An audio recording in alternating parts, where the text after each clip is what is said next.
জাহান্নামের খাতায় লেখা হয়ে গেছে। ঘরের ভিতর থেকে বলেন তোমার নাম নাকি জাহান্নামের খাতায় লেখা, ডাইকা লাভ কি? তখন বান্দা বলে চুপ করো, আমি যে কাজ করছি আমার নাম ঠিকই জাহান্নামের খাতায় লাগবে বাস্তব, কিন্তু বলো আমার মাওলার দরজা ছাড়া কোনো দরজা নাই, আমার মালিক ছাড়া কোনো মালিক না,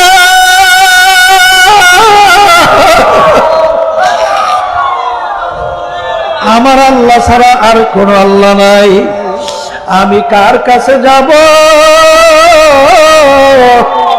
কার দরজায় যে আমি আল্লাহ কইয়া ডাক দেব?